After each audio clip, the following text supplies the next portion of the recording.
Hello, everyone. Welcome to Barca News. I forgot my channel's name. Hi, everyone. Welcome to Barca News. It is May 18th, 2025, and Barcelona just lost at the hands of Villarreal 2-3 at Montjuic, which was the last home match of the team, and where Villarreal spoiled Barcelona's celebration. This is the post-match live analysis. We have a lot to discuss, so let's begin.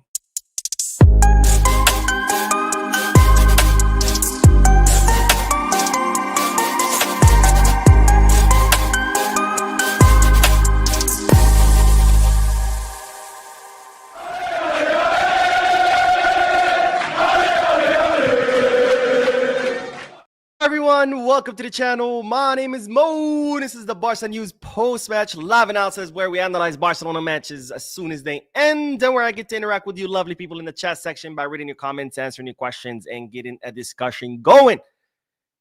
If you haven't hit the like button, please make sure you do. If you haven't subscribed yet, please make sure you do. And, well, if you want to let me know what your thoughts of today's match are, let me know in the chat section. Or if you're watching this when it ends, make sure you drop a comment. I love to read you guys' comments. I love to see what you guys have to say. So please drop a comment. Let me know what your thoughts were. Now, having said all that, let's start with the post-match live analysis because, ladies and gentlemen, today Barcelona dropped points. They lost at the hands of Villarreal 2-3 at home.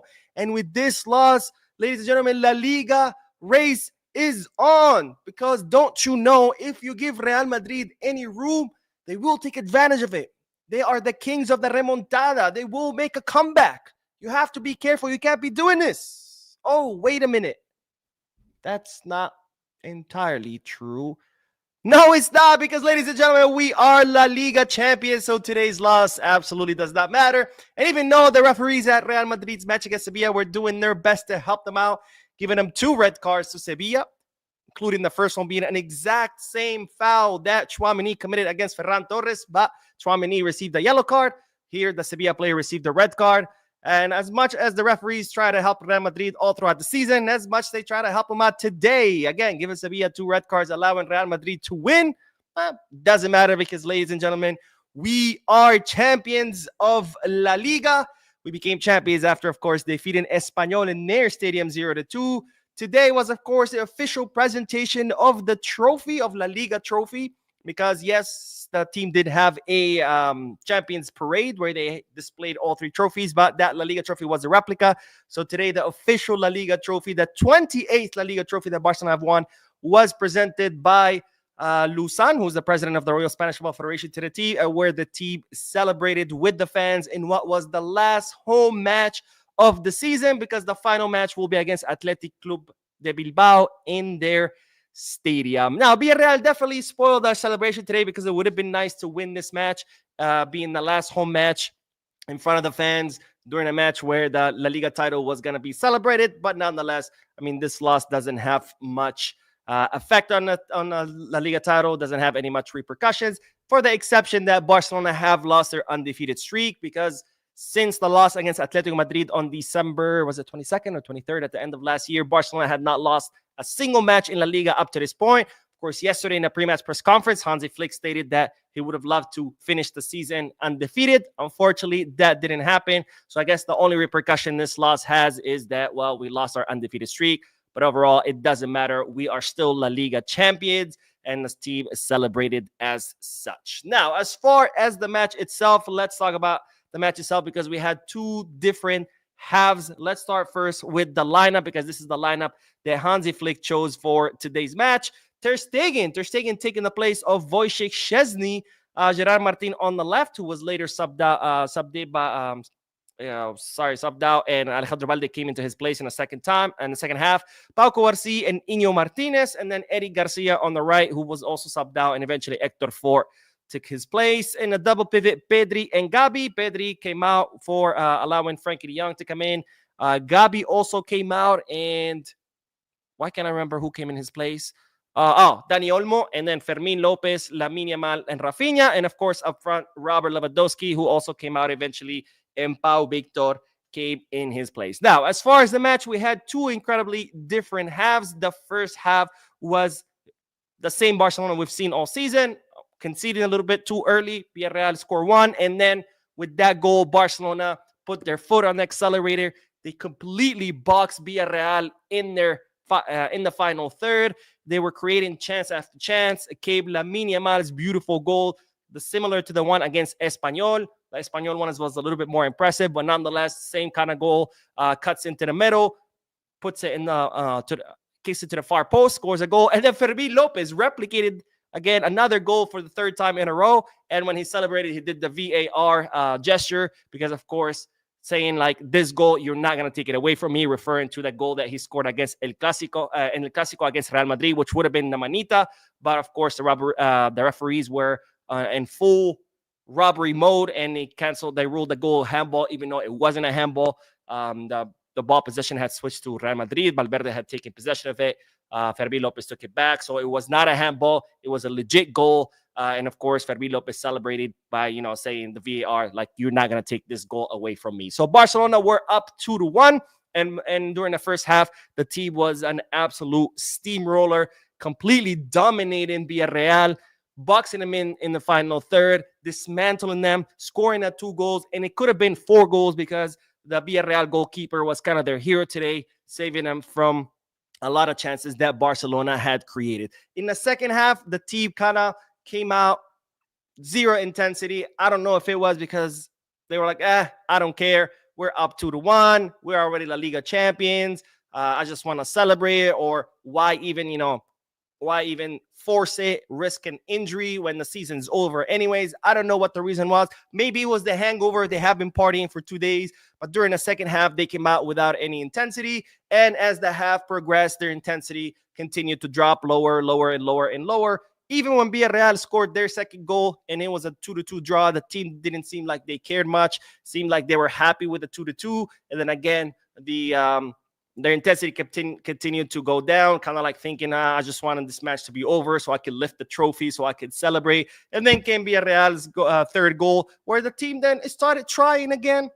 But I feel like the way Barcelona were trying towards the end, it was more of like muscle memory, because they're just a team that used to constantly attack. But they didn't seem like they were that much in a rush to tie the game or to make a comeback or to win, because at the end of the day, they were La Liga champions. It's the end of the season. The season's over. There's nothing more to win. There's nothing more to fight for. I think they were just thinking about lifting the trophy, being done. Why risk an injury? Why risk exhaustion? They just want to be done with it, go to vacation, and just celebrate La Liga title. So that was overall pretty much how the match went. Again, would I have preferred that Barcelona had won in their last home match? Absolutely. Would I have preferred Barcelona to win while at the same time celebrating clinching La Liga title? Absolutely. Would I have preferred Barcelona to end the season undefeated in 2025? Sure. But overall, I'm not mad. Who cares? They lost. We're still La Liga champions. And the team got to celebrate after the match. Now, let's talk about the players themselves. As far as the lineup, because we did see Ter Stegen today starting in the place of Szczesny. I think he did not have a good match whatsoever. I think 2 of the 3 goals probably were not really a goal that anyone could stop. Hand to hand with the attacker, but he could have at least stopped 1 goal. As far as our defense, I think besides the 3 Villarreal had 4 chances. They scored 3 of them. I think aside from that, the defense didn't really have much work to do. But in those goals, they definitely were caught kind of with their pants down. They were not fully focused as far as the offside trap. In the midfield, I think another masterclass by Pedri. When Pedri came out, I think Frankie de Jong came in and also did a wonderful job. And then as far as our attack, I think Lamine Yamal, another masterclass by him. Fermín Lopez, once again, showing us that he deserves that starting spot over Dani Olmo.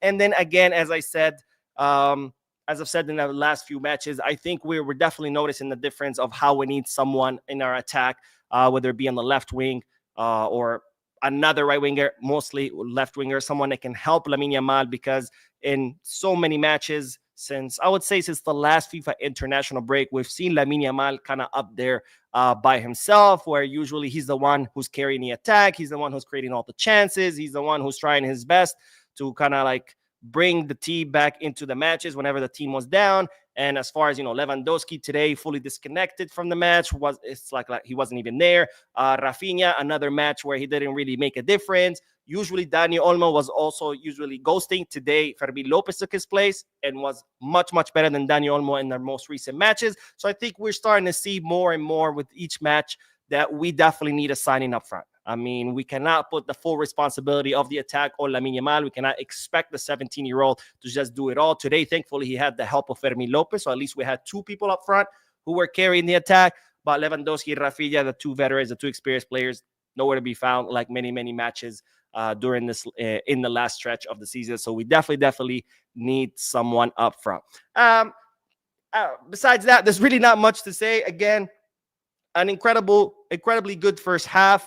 A Barcelona that was a steamroller that completely dominated Villarreal, took them apart, and were able to mount a comeback. And a second half where the team just pretty much gave up. It was like, all right, whatever. Let the referee blow the whistle. Let us lift this trophy and let us just go on vacation, because after all, they've had an incredibly long season. They have played, 50, 55 plus matches. So, would have been nice, I think, to finish this with a win. Absolutely. But I don't think the players cared much. I think the only one who really cared about this loss was Hansi Flick. You could see it in his face at the end of the season, because as he said in the pre-match press conference yesterday, he wanted to win today because that's just kind of the person that he is. Very competitive. He always looking to improve, always chasing perfection, always looking to compete and win. Today it didn't happen, so he definitely was not happy about it. But again, no repercussions as far as this match. La Liga is over. We are champions. And now we get to look forward to our next season. But of course, we still have one match against Athletic Club de Bilbao. And honestly, I'd rather Barcelona defeat Athletic Club de Bilbao and Villarreal win, because the two of them are fighting for a Champions League spot, and I'd much rather have Villarreal go to the Champions League over Athletic Club de Bilbao, because after everything they've been doing with the whole Negreira case and all these, talking about refusing to meet with Laporta, refusing to go to the stadium, talking about corruption, blah, blah, blah. You know what? F you. I'd rather Barcelona defeat Athletic Club de Bilbao. Hopefully they not come out of the Champions League spots, and I would much rather that Villarreal go to the Champions League. But anyways, that's all I have to say. By the way, today could have potentially been the last match ever at Montjuic, because as you might recall, Laporta announced that Barcelona will be going back to the Spotify Camp Nou in September after the FIFA international break. And it's reported that Barcelona have requested from La Liga that the first three matches of next season be away matches, because there's three matches or three fixtures, then the FIFA international break. So if we play all three matches away, and then FIFA international break, and by then we should be back in the Camp Nou. Of course, like I said in yesterday's video, I wouldn't hold my breath. We've been given a million different deadlines or dates, comeback dates. None of them have been met. Hopefully we'll be back by September, but I wouldn't hold my breath. Anyways, that is all I have to say. Again, not much to say. Really good first half, not so good second half.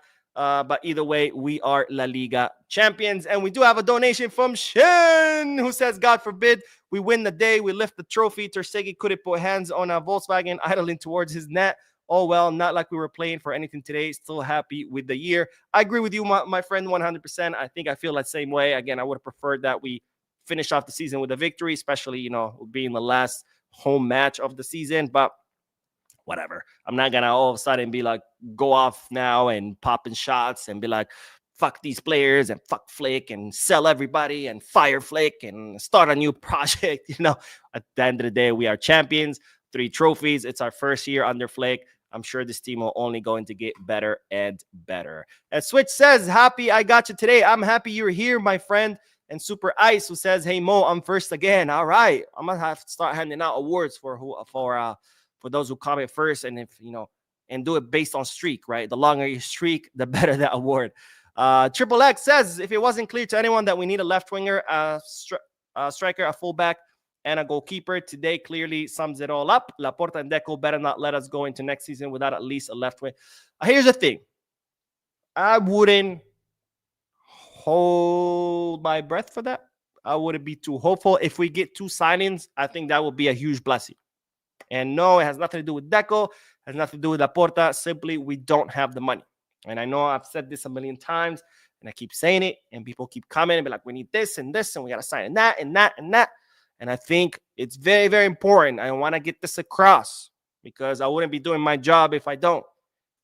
There is no money. There is no financial fair play. I need you guys to understand that. If there's anyone out there telling you that we're going to be signing all these people and all these players and all these names, all they're doing is lying to you. They're deceiving you because there's no money, there's no financial fair play. Would it be ideal that Barcelona sign a goalkeeper, a right back to compete with Koundé, a left back to compete with Balde, someone to replace Lewandowski, a right winger to give Lamine Yamal, some rest, a left wing? Sure, that would be amazing. But that's not going to happen. We are no longer in the Bartomeu days where Barcelona used to go to the market and just shell out hundreds of millions and sign whoever they wanted. Those days are over. There's no money. There's no financial fair play. I need you guys to understand that, because I would not be doing my job if I don't get that message across to you. Because don't get me wrong, I would get a lot more views if I came here and told you, oh, Barcelona are going to sign Haaland and Mbappe and Nico and give you all these names. And people would love to hear that. And they would be coming to my videos and watching and hitting the like and celebrating in the comment section. I would do a lot better if I'd be telling you these things. But I would be doing you and myself a disservice because I would be lying. There's no money. There's no financial fair play. I need you guys to understand that. So don't expect that this summer Barcelona are going to go out there and sign 4 or 5 players. That's not going to happen. It might, and if it does, it's amazing. But most likely, 1, maybe 2 signings. And therefore, we have to prioritize. And right now, the priorities are a left winger and a fullback that can compete on both sides.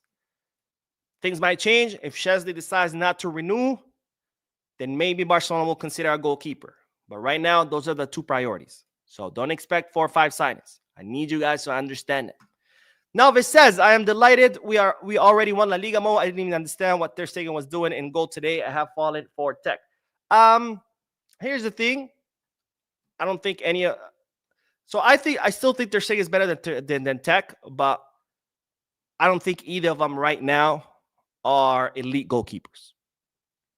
I wouldn't be like, oh, bench Ter Stegen because Tech is so much better, or the opposite. I think right now they're both kind of like okay goalkeepers, because Tech has taken a huge dip in form. He started out good.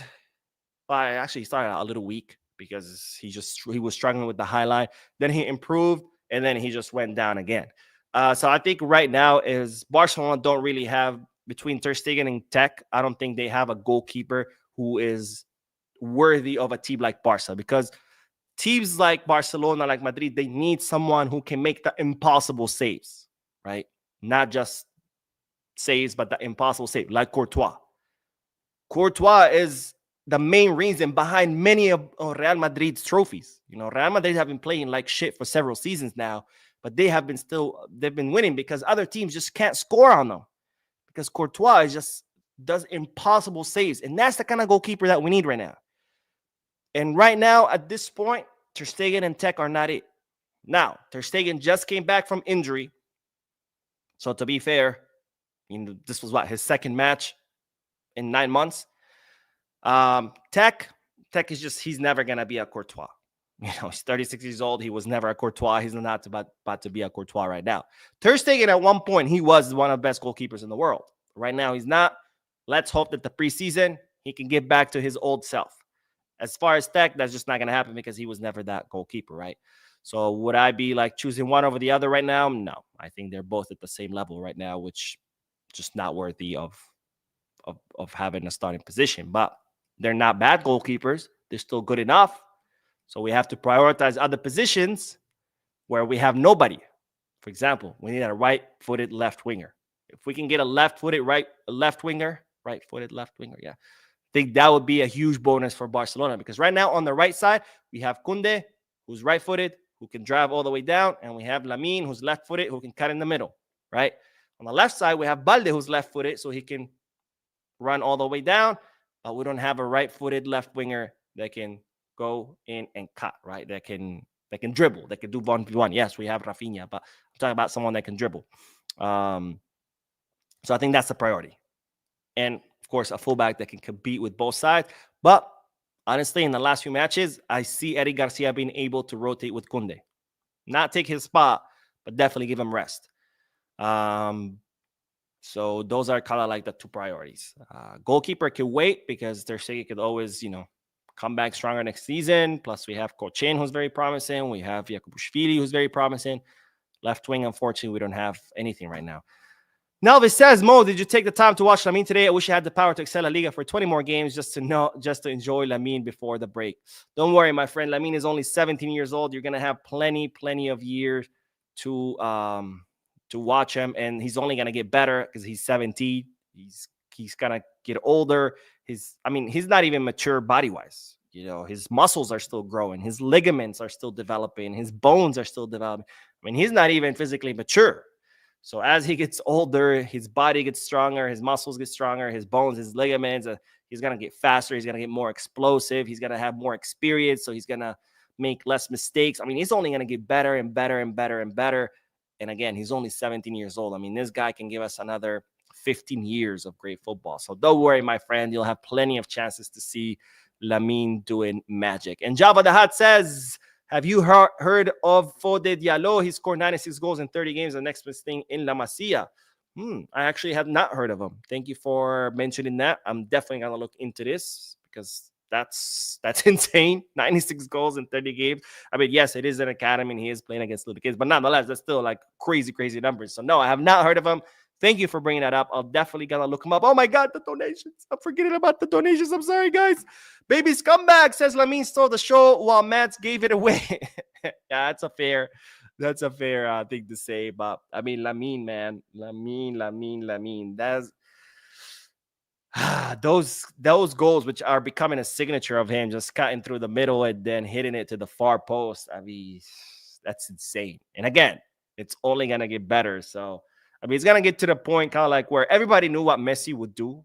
Like whenever Messi dribbled someone or scored a goal, like nobody was shocked because he would do the same thing over and over again. But he was so great that even though we all knew what he was about to do, still nobody could stop him. And I think Lamine is getting there with that goal. Like every time he cuts, everybody's expecting him to shoot it. And he does it and he still scores because, when you perfect a signature move or moves, even if people are expected it, you can still get by them. And that's just, it's just amazing. And Nathan Ford says, make it 3 signings. I don't know if, hopefully, again, we'll see what happens on June 30th, which is when La Liga will announce everybody's financial fair play. Right now, we're not under the 1-to-1 rule because the VIP seat deal did not count since the seats are not built yet. If Barcelona can build the seats by then, and La Liga decide to count the money, then hopefully we'll reach the 1-to-1 rule. But even then, even once we reach the 1-to-1, doesn't mean we could just sign anybody. That just means that for every euro you make, you could spend a full euro on signing someone. But you still have to make that euro, right? So we would still need to offload players. We still need to generate income in order to be able to use that income to sign players. So could we make it 3 signings? Maybe. But it's going to be very, very difficult. I would say maybe 1 or 2. Edwin K says signings will be difficult, but what about departure? We'll see a lot of players departing to free up space. Well, you can free up space on the wage bill, but you still have to generate money to pay transfer fees, right? You need both. You need money to pay a transfer fee. And once you have the player, because you paid for his transfer fee, now you need space on the wage bill to register the player. So you need both. So departures, yes, will definitely help freeing up space on a wage bill because right now it's above the limit, but we still need also money. Now, as far as departures, Ansu Fati, I think he's gone. He will open up a lot of space on the wage bill because his salary is pretty high, but I don't know how much can we get for him as far as transfer fee. He wants to leave for free. Barcelona would rather make money off him, and even if Barcelona somehow convince him to be able to make money off him, how much are we going to get? 5, 10? Probably 10. Pau Victor, he's looking to leave. I'm guessing maybe 7, 10 for him. Araujo, if he decides to leave, we could get 65, right? Assuming he leaves during the first 15 days. Afterwards, I think it goes up to 80. So there we could make some money. But that's the problem. We don't know if Araujo wants to leave or not because he did make those statements promising that Barcelona would bring the Champions League to the fans. So if he's making that promise, I think he could be hinting at staying, but again, we don't know. Frankie, he says he wants to stay, but we don't know if he is or not. If he leaves, I think we could get maybe 60, 70 there. But if he doesn't, again. So right now, the sure ones, Ansu, Pau Victor, Pablo Torre, Iñaki, another guy who wants to leave for free. And even if he doesn't, how much are we going to get? 10. So right now, the for sure ones are not going to break Barcelona that much money. And besides Ansu, they're not going to free up much salary because Pau Victor, Pablo Torre, Iñaki, their salaries are peanuts. Ansu Fati will make a huge difference because his salary is pretty high. But as far as transfer fees right now, without Araujo or Frankie, for example, I just don't see how we would. And I don't see Frankie leaving, to be honest. So I think Araujo would be the only hope. So I don't know. It's just not looking good right now. Baby Scumbag says Leroy Sané on a free transfer. Thoughts? I think Sané is going somewhere else, if I'm not mistaken. But Leroy Sané, no. I mean, he's older. He's injury prone. I mean, I would rather sign someone that's right now young with potential that could be with this project for a long time. Because another thing a project needs, not just, bright players, coach, and time for the project to develop, you also need stability. And stability includes having the same players playing together season after season so they can grow together, mature together, develop the chemistry between them. When you start bringing these kind of like patch works kind of signings, kind of like temporary signings, I think that overall affects the stability of the project. So I would much, much rather bring someone who's young, someone like Nico Williams, who can be with this project for many years, rather than do kind of like this, temporary solution type of thing. Now, if you give me the option of nobody or a free transfer that can come for a year or two, I would probably say, okay, fine. A free transfer for a year or two, better than nobody. All right. But overall, I would rather bring someone who can be here for a while. BSQ says, old self, I can think of only one good season. Yeah, that's not true. Noob Master says, Mo, did you see Madrid game where they struggle against 9 Sevilla players? I did see that. I mean, not even with 9 players and Sevilla, who are at the bottom of the table. I mean, can Madrid do anything? I mean, it's crazy. I'm pretty sure tomorrow, Chiringuito, they're going to be like, La Liga's race is on. Real Madrid, they cut the distance 3 points, blah, blah, blah. Sajak says on Twitter, Madridistas are not complaining that Lamine is just a one-footed player, scores the same type of goals, nothing special. Who will tell them? I mean, at some point, you kind of feel bad for them because it's like they're just trying their best, right? It's like they're running out of arguments. Like he doesn't score goals, and then he starts scoring goals. Oh, well, he just scores with the same foot. And then when he scores with the other one, they're going to be like, oh, well, he doesn't score with his head. And then he's going to score a header. They're going to be like, well, he only scores when his hair is curly or when his hair is blonde. It's like they always got to try to find something. And that just shows their desperation, their frustration, their impotence, really, because they see that they have the biggest names in football playing on their team, Bellingham, Mbappe, Vinicius. And despite all that, a team with no signings humiliated them 4 times. I mean, that's coping at its best, right? All this talk about, and by the way, if you see all these Madridistas on social media, they're not talking about their team. It's just Barca, Barca, Barca, Barca. Because there's just like, there's just a complex, right? They have this inferiority complex where all they can think about, they think more about Barca than they think about Madrid. And it's just, at some point, it's just like sad. I mean, they're just trying to cope no matter any way possible, any way possible. I'm pretty sure by the end of the season, they're going to think the only trophy that really matters is the Pichichi, since, Mbappe is going to win it. Because, when Barcelona beat them in a Supercopa, they're like, oh, that's a nothing trophy. It doesn't matter. It has to be, one of the 3, La Liga, Copa, or Champions. And Barcelona beat them in the Copa. Oh, that's a trash trophy. Nobody cares. La Liga is the true measure because that measures consistency. Barcelona win La Liga. Oh, well, it doesn't matter. It's the Champions League. Okay, yeah, we didn't win the Champions League, but we also did not get thrashed 5-1 at the hands of Arsenal, which are a whatever team. So it's just them coping.